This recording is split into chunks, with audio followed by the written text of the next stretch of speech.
The humble console. It's a box of mystery.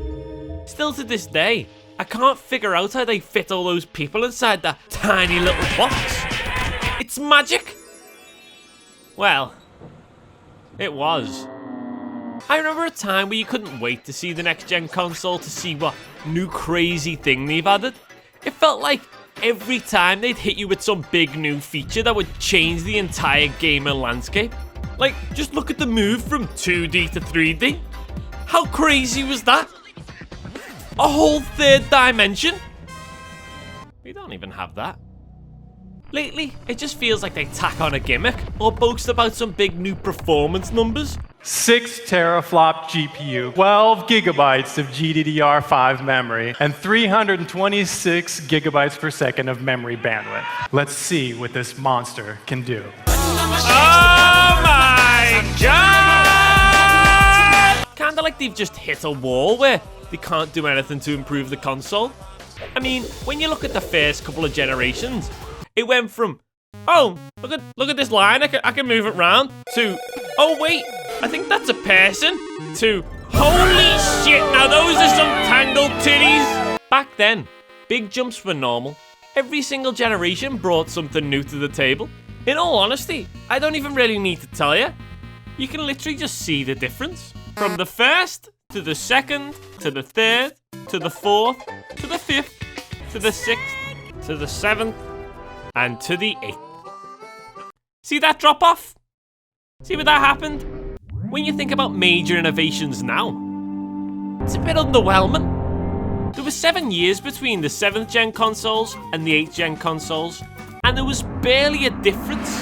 In fact, the Xbox One was even a downgrade. The Xbox 360 focused on community. They gave you this shitty little mic and just sent you on your way to those gaming lobbies which taught you how to be a man. And that your mum's very popular with the lobby. The PS3 focused on a home entertainment system which could interact with nearly everything and was really flexible, whereas the Xbox One was a shit show in every sense of the word. Fish move out of the way when you get close to them. And the PS4 took over based on exclusives alone. Oh, but James, that was just a one-off. Surely the latest generation's a massive jump. So what's this generation's latest feature? An SSD. I mean, it's good, but it's nothing really to boast about. Pinning your whole release on an SSD seemed so underwhelming. Sure, loading screens will basically disappear, but in this day and age, they kind of had it all worked out.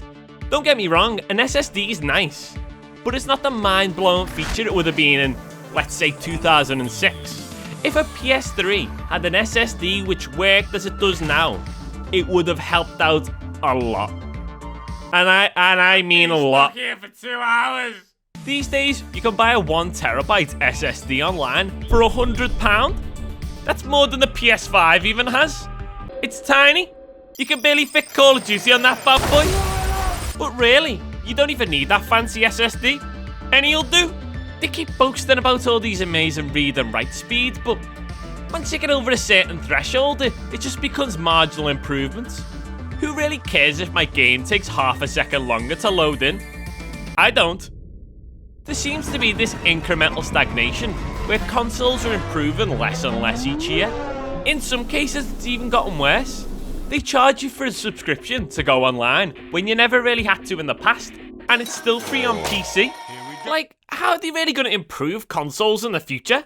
Graphics have gotten to a point where everything can be ultra-realistic, but you have to spend obscene amounts of money to get to that level, and some of the most popular games don't even have very good graphics. I mean, you could play this on a toaster. 8K is not really going to be a thing. 4K was barely noticeable, so you've got no chance with 8K. Sure, the jump from hard drive to SSD was big, but it felt like it was one generation too late, and it's really expected on most devices today.